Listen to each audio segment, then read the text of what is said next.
Boom! What's going on, everyone? Steve Larson from Sales Funnel Radio, and today I'm excited to teach you guys my list management strategy. I've spent the last 4 years learning from the most brilliant marketers today. And now I've left my 9 to 5 to take the plunge and build my $1 million business. The real question is, how will I do it without VC funding or debt, completely from scratch? This podcast is here to give you the answer. Join me and follow along as I learn, apply, and share marketing strategies to grow my online business, using only today's best internet sales funnels. My name is Steve Larson, and welcome to Sales Funnel Radio.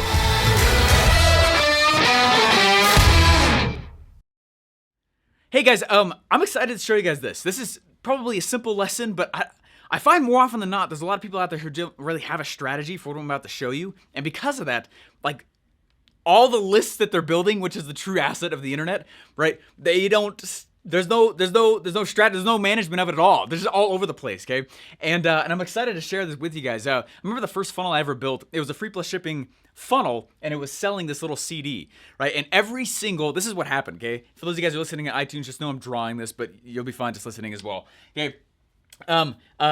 There was right. It was this free plus shipping CD funnel, and as soon as you bought the CD. Right, let's say the CD is right here on this very first page, right? There was a list specifically of people who bought that CD. Now that makes sense, right? There was a list just for the CD people.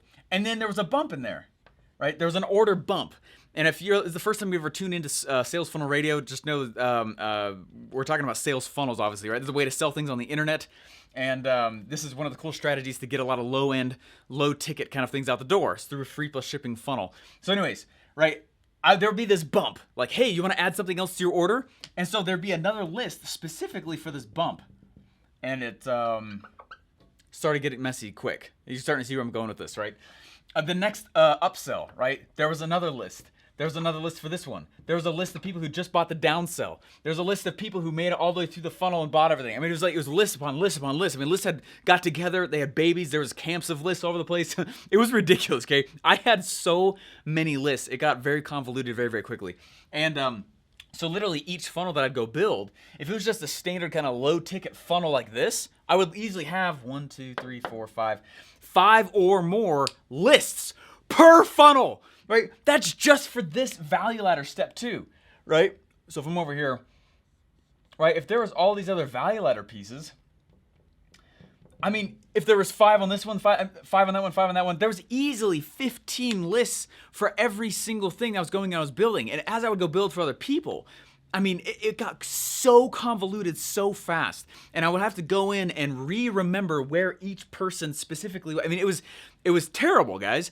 And I know you're like, oh, woe is you, but like seriously, imagine how intense that gets very, very quickly. It gets stressful, and every time you want to send an email, you're stuck selecting 100 lists, like, and this one but not that one, this one but not that one, and it takes a long time. It actually started significantly taking out chunks of Russell's day every time you would do it. So one of the things he had to have me do when I first got there, it's probably about 5 months in, is I had to condense and organize and sort all of the lists at ClickFunnels, and it's 500,000 people that were on that list at that time. I know it's way more than that now. Okay, just ClickFunnels lists. All right, it was huge, massive list. Okay, collectively. But it was spread out across, I think, I mean, it was easily, I mean, it's well over, like, I don't know, like, gosh, it was a ton, 50, 60, 70, don't quote me on that. It was a lot. That was years ago, okay? But it was a lot of lists. And so what I had to go do is come up with some kind of, like, procedure, right? Some kind of thing that I could sift through and say, okay, this is how we're going to handle all list management in the back end from here on. These funnels we build are so powerful, but there's not really a nomenclature. There's not really a system for naming and organizing all the different lists that are inside someone's ClickFunnels account or inside of a value ladder or inside of any business, right? And it gets really convoluted. And I know that this might sound like a kind of a trivial trial. It's not though, okay? I promise. Go try this out, and you'll see how frustrating it gets when you want to send an email. When you want to, it's hard because your brain will be so consumed by the next thing you're building to have to go back and remember what you were doing in each one of these pieces. Man, that's why we have automation.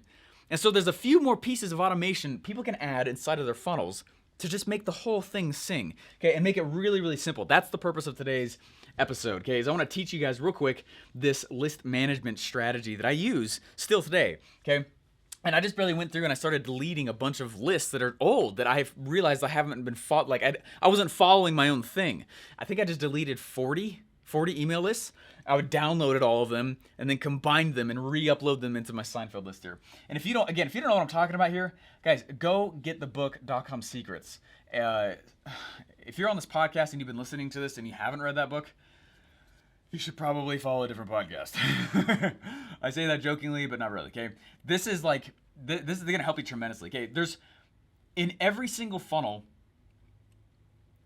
I'm trying to make this as simple as I possibly can, okay? So this is the way I'm doing it. Let me just move this whiteboard a little more here. Okay, this is the way that I'm doing it. Every single time, and I'm going to draw the list here in red, every time, like I'm never going to build a funnel and not collect an email or some kind of contact information, right? Whether it's some kind of Facebook opt-in or whatever, right? I'm always going to be collecting a list, always. There's no point for me to even make the funnel if I'm not going to somehow collect a list. It's not always page 1, but somewhere I'm going to be collecting some kind of opt-in, okay?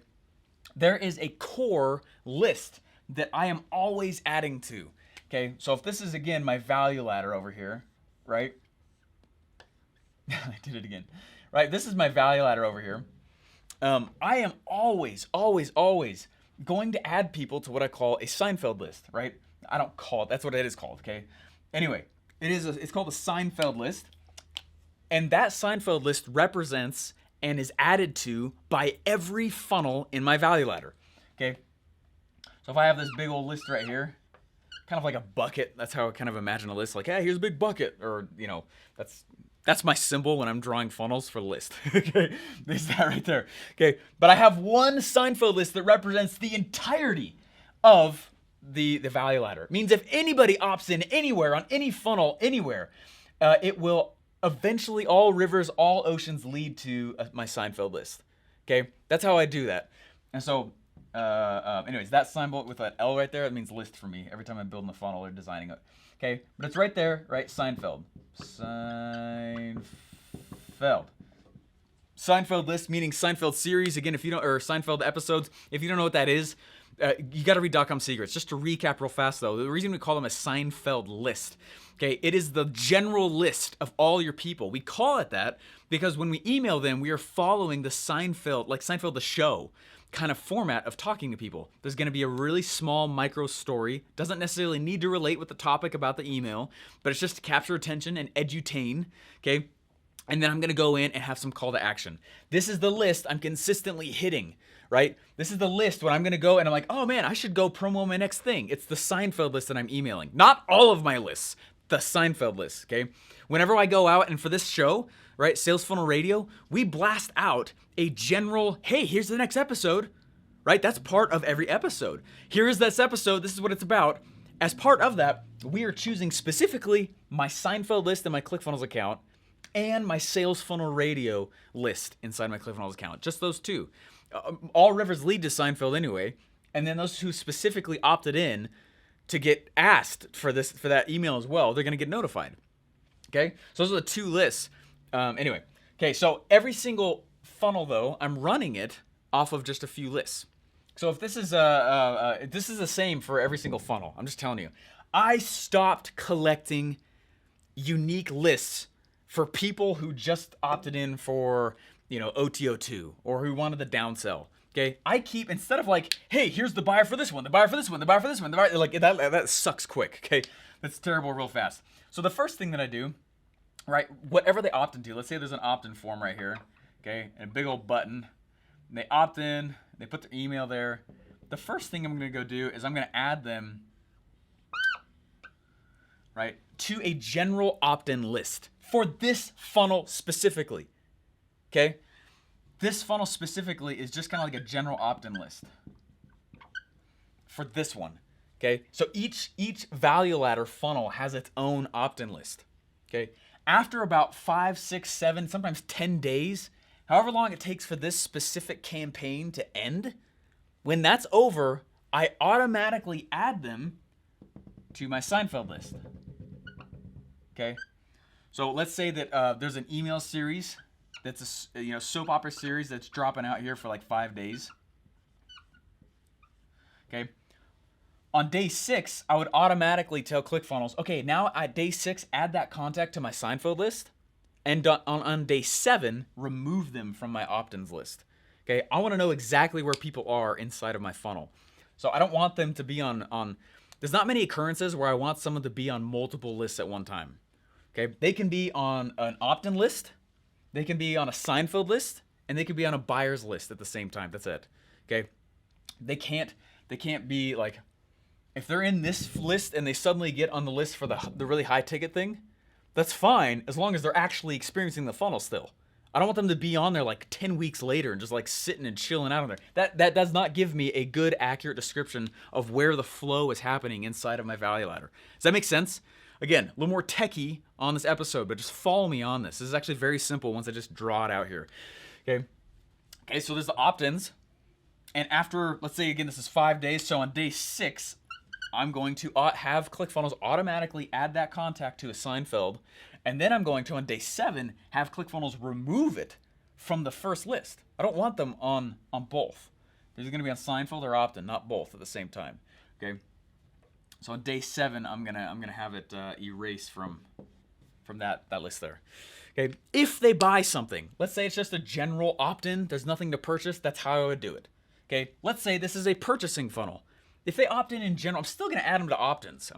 I'm never not going to just not collect the data. I'm going to collect the data, okay? But let's say they opt in right here, and let's say this next page here, right? They purchase something, or they purchase something here on this first page here, and let's say they go in and they buy. So, I would add them to another list, right? Let's say they actually purchase. Say it's a two-step order form. So they opt in. Boom, I'm going to add them to opt-ins. Okay, but they actually purchase. Ooh, I do want to know who my specific buyers are. Okay, let me make sure you guys can see that there. Okay, I want to know because I want to speak to my buyers in a very specific manner, right? Okay, so I'm going to add these guys to their own list also. Okay, and these are my buyers. Now, I'm not going to add a specific buyer list for each individual product in my entire funnel. Like I was saying before, that sucks quick. That's terrible. That's pretty much it, guys. I mean, I wish there was more to this episode. I mean, that really is it. So let's walk through a few scenarios here, right? Someone goes in and they buy, right? Or let's say they just opt in. Someone comes in and they opt in. They get added to the opt-ins list, right? Where they're experiencing an email sequence or some kind of follow-up sequence, something in Actionetics, right? Maybe they're hitting all my Facebook ads for a while. And then once the lead kind of dies down, I realize they're not very warm anymore. They kind of cooled off, right? They're not really in a buying state anymore. I want to get them off this list. They're not in the funnel anymore. I don't want them on the opt-in list. They're not in the funnel, okay? I don't want that to be representation of people who are not in the funnel. They're not on the funnel. I don't want them in the list. So what I do is on day 6 or whenever, right? I've done this in series before where it's like a 21-day series or a 30-day series. So on day 31 or 35 or whatever, I will automatically have ClickFunnels add that contact to my Seinfeld list, okay? And on the next day, remove them from the list they came from. That way they're only there, and everyone else who's left in the list is still in the list. They're still in the funnel. They're still experiencing the funnel. I'm still trying to sell them. That helps me. It's really cool, guys, because when I do it this way, and I'm looking at my ClickFunnels account, I can look and I can see like, oh, snap. Like, check this out. There's a ton of people right here at the bottom of my value ladder. That's great. There's almost no one in the middle and tons of people at the top. Why are they not ascending from this space to the next space easily? Does that make sense? It lets me see things more accurately. I don't want them just all over the place. That's crappy, right? It literally is a clog in my funnel. Okay? Does that make sense though? So that's one scenario. And every single value ladder step is that way. All rivers will continue to add to the Seinfeld list and remove from the original opt-in list of that value ladder step. Does that make sense? This is super easy, super key. The other thing though is the buyers list. The buyers list is the one that they will never get removed from. I want to speak specifically to my buyers sometimes, right? Okay, so they can come in and they purchase, and they're going to add it to buyers. And if they buy the next OTO, they're already on the buyers list. I'm not adding them anywhere. Next one, they're already on the buyers list. I'm not adding them anywhere, right? And so for each value ladder step, there is a specific buyers list. Okay? Buyers, buyers, buyers.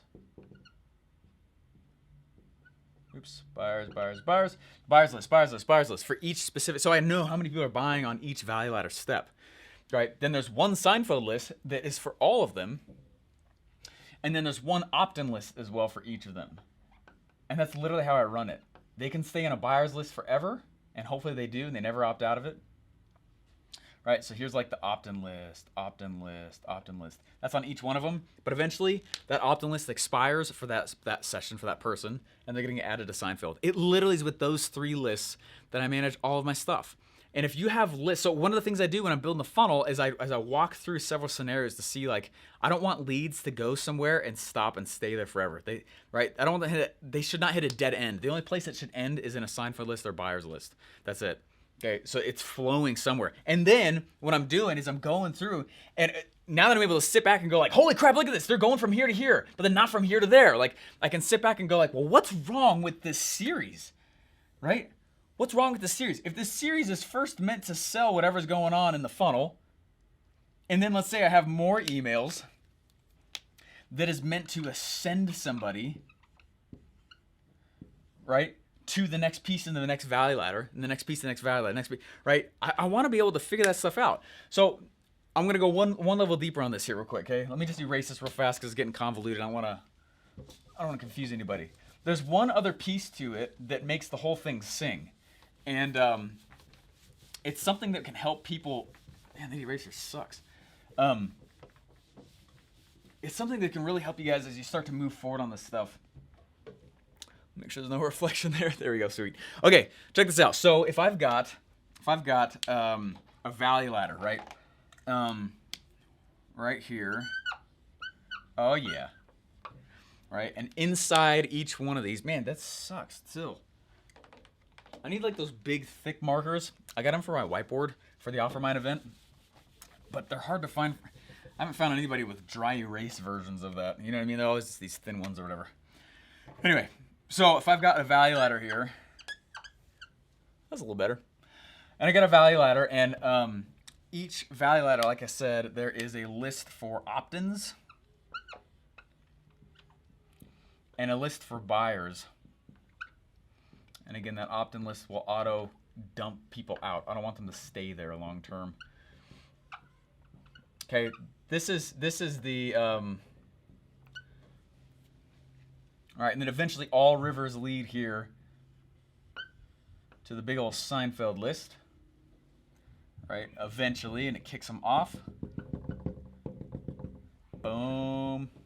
Now I can accurately see how people are moving inside of my actual value ladder. But there's one other piece here that is actually super cool. It's almost like if you go to ClickFunnels.com, right, and you are not logged in, if you go to ClickFunnels.com, and they got that new quiz there. And that quiz walks through 10 different industries that ClickFunnels knows is buying from them. So what they created was 10 separate unique onboarding sequences based on the industry you're coming from, which is very, very clever. So if I go in and I click on one thing, I'm going to get onboarded through basically all of ClickFunnels stuff and products in that specific industry's language. Massive project, right? Absolutely huge. Not a small feat to go and actually pull off. Amazing that he did that. Okay. But let's say somebody comes in right here, or right here, right here, right?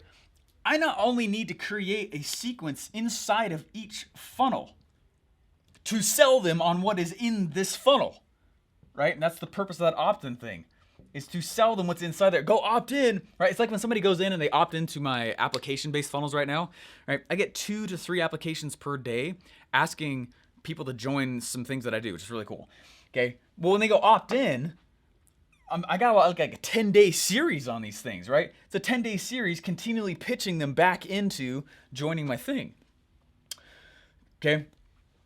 But what about, so I'm making a series for each value ladder step, but I'm also making a series in between each value ladder step, right? There's like, one of the things that I'm going to be doing in 2019, which I'm really pumped about, and I'm actually been designing, and actually on the floor, you guys can't see it right here, there's yellow paper all over the place, and I've started to design and put together onboarding series. So regardless of what you guys come into, you guys will know, right, easy ways to consume my entire value ladder, not just that one step. Does that make sense? So like if I come up here and I'm like, hey, right, I got this one big long email series, right? Let's say it's 30 days or whatever. And what it's doing is it's these 3 emails are selling you on why you should come up to this area, right? These 3 emails are selling you on why you should actually come purchase in the middle of the value ladder. These 3 emails are selling you on why you should come up to the very top level of the value ladder, right? So there's the tie in between. So that has its own list as well, which can be attached to the Seinfeld list. Frankly, that's probably what I would do, actually. That's what I'll end up doing as well. So I have like this aspect of it built out, but the thing that I've been doing and so for 2019 is this piece. Is like, hey, when you get into my world and I need you to go build an offer, what's the easiest way for you to do that? Go buy my book, right? Which we're working on right now, which I'm super stoked about. What should you do next? You should probably come to OfferMind in all reality. What should you do after that? Oh, we got this sweet thing called Offer Lab where I actually can help build your thing, right? Whether in person, I'll fly out to you, or you fly out to me, or you can come to a 3-day event with just a small group of people, right? Oh, what should you do that? Oh, you know what? It looks like Steve Larsen's got a mastermind, right? Which I'm gonna have soon. That's part of the value ladder I've been designing and putting out. But what's the sequence if someone was to start at the very beginning that would help actually pull them through, right? And show them and showcase every single area of the value ladder and all the things that are in it. Okay, so that's how I manage the lists. And again, I know a bit of a long episode, more technical one there, but I want you to know, like, hopefully it spurred some ideas on how you can more organize it. And it's not just for organization's sake. It is literally to see the effectiveness at how well you are upselling people, not just in the funnel, but from value ladder step to value ladder step. And that's the way we do it. And honestly, I'm super stoked for that. It's the reason I've watched a lot of people go in and build one of these big sequences like that. I'll be doing the same soon. And anyway, I just went back through and I rehashed all the stuff that I've been doing in my own ClickFunnels account to make sure that it was set up this process. And there's a lot that I had just out of speed's sake forgot to set up like that. So I exported 40 lists. I think it was about 40 lists. It's crazy. I combined them all and then uploaded it into the Seinfeld list and then deleted the lists. I went back through every single funnel and added automation in to add them to Seinfeld and remove from opt-in. And anyway, which I'm psyched about. So the next piece then is building out this super cool, I know this time or sometime this year, I'm gonna be building out just an awesome onboarding sequence, which is not aggressive, but it's showcasing, right? Boom, once you get this. Did you know I have this? Did you have this? Like, a lot of people have no idea what to even sell, or they have no idea all the products I do sell, or the things I do offer. That's a problem. Don't have that in your business, right? One of the ways you solve that is by having one of these cool onboarding sequences as well. So anyways, guys, that's kind of the list management stuff that I do. You literally can run your entire thing, one funnel with 3 lists. And more often than not, when I log into someone's ClickFunnels account, they have no setup for how to run it. I have no idea where people are getting stuck in their business.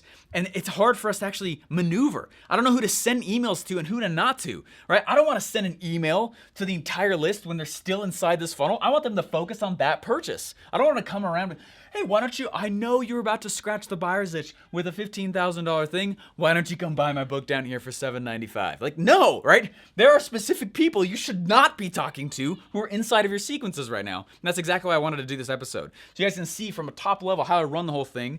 Each part of the funnel, or each part of the value ladder is actually super similar, right? And it's the way that I'm able to go and ascend them from piece to piece and only talk to specific people. That's very, very key. That's super key. Anyways, guys, thank you so much for joining me on this. If you guys like this, please like and subscribe. Please review it in iTunes. That actually means a lot to me. And guys, we'll see you in the next episode. Bye. Woo! Hey, there's more marketing resources than there are Saints at the Sea, am I right? Okay, maybe not, but there's a lot. How do you know if you're paying for good ones? Recently, I went through my business bank statement and I counted 51 internet tools and resources that I use to run my business every day and actually keep my team size small. If you want to see the list, I actually filmed an individual video teaching you why I use each tool and the strategy behind it, and then I dropped a link straight to the source right below it. If you want to see the list and see what you can use yourself, go to bestmarketingresources.com. That's bestmarketingresources.com.